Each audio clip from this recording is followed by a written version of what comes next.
Hi everyone. It's an honour and a privilege for me to be an active member of the Chabura and also addressing you today on Parashat Vayese. So, dreams. What kind of dreams does one have?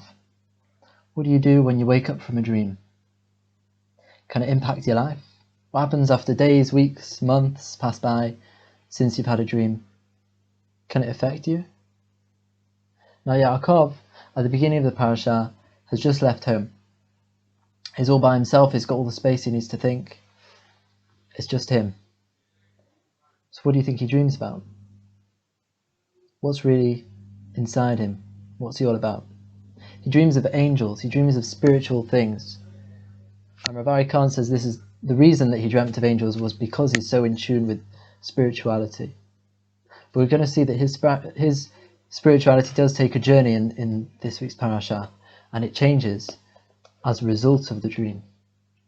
Now, what were the contents of the dream? There was a ladder, and the Pesukim say it was firmly resting on the ground. That's key.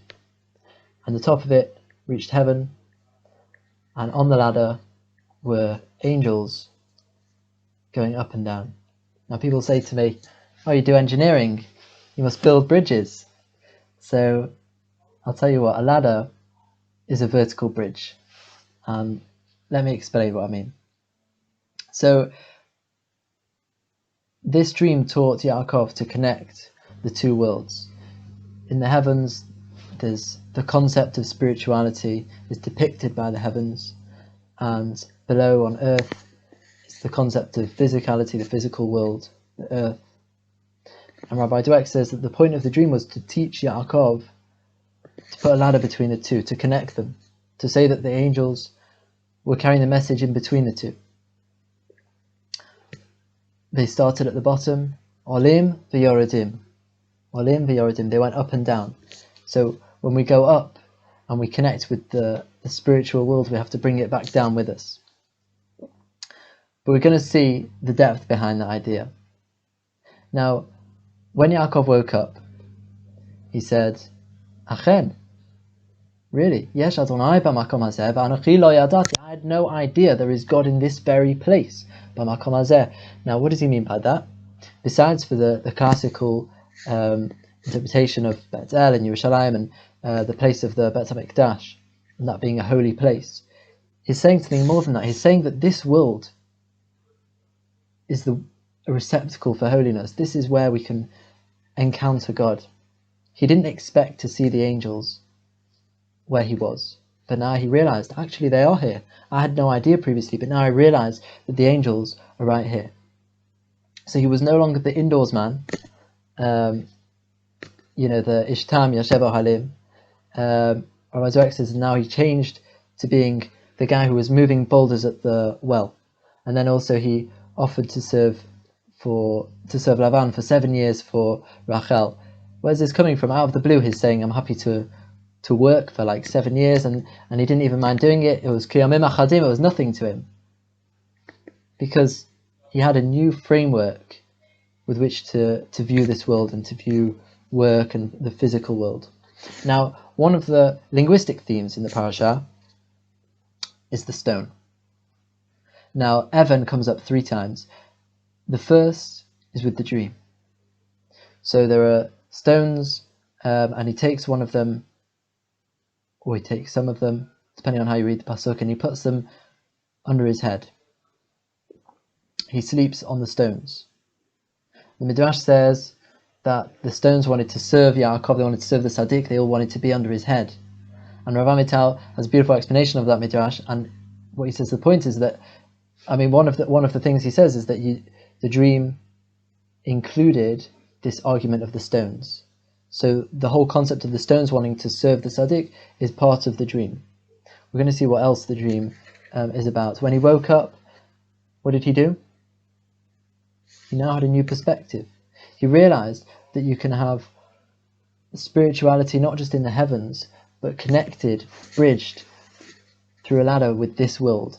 And now he took the stone, which resembles the physical earth, and he used it as an enabler of spiritual pursuit. He poured oil on it and he turned it into a matzeva, and we're going to see another Evan and matzeva at the end of the parasha. Now, then at the well, there was a boulder and he moved that. He was, in touch with that physical world, physically touching the stone and pushing it off. And we don't expect him to be doing that, but that's as a result of the dream. This new perspective of connecting with the physical world as a spiritual pursuit. And then finally, at the end of the parasha, he has a little argument with Lavan, and Lavan wants proof that Yaakov is going to dedicate his life to looking after his new family that he's now got. And what do they use? Yaakov chooses, after he's told to make some sort of brit, Yaakov aven, so here he gets a stone once again and uses it as a matzeva. And the Siv says that he was using it as a mizbeach. Now, it's the connection with the physical world that is learned. That's the stone. That's what the stones resemble. So it's not just a dream. Yaakov is living the dream. He incorporates it into his life. Now, beyond this parasha, at the end of the parasha, there's also the angels he comes across. The last two pasukim of the parasha seem out of place, but it's the context which gives it its significance. The context is what we've seen. Now the pasukim say that when Yaakov was halach l'darko, he was just on his way, then he came across malachei Elohim, angels, once again. And the Rambam says that this was also in a dream, but this is a very different kind of dream, because now the angels are in this world. And he calls that place Machanaim, Shema Makom Hahu Machanaim, because he says this is Machane Elohim, Zeh, right here. Right here is spirituality. I can connect to God in this very world by Makom Hahu. And that's what it says. The beginning of the parasha is also the Makom. I didn't realize God is in this place. So, and then also in the next parasha, a very similar thing.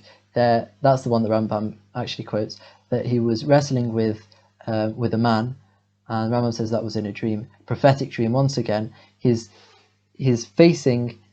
wrestling with, touching an angel in this very world, and he calls again the place Paniel. Why? Elohim panim el panim. Here he's face to face with God. He realizes that God is right there. He realizes that although God doesn't have a face, he realizes that there's a way of connecting to spirituality in this very world. So the takeaway from the parasha is that while we are aspiring to go up to the spiritual world and go up the ladder, we've got to come down the ladder again. We've got to be in touch with this physical world. We've got to use the stones and the work of this world, and we've got to infuse all aspects of our life with holiness. Thank you for listening. Shabbat Shalom.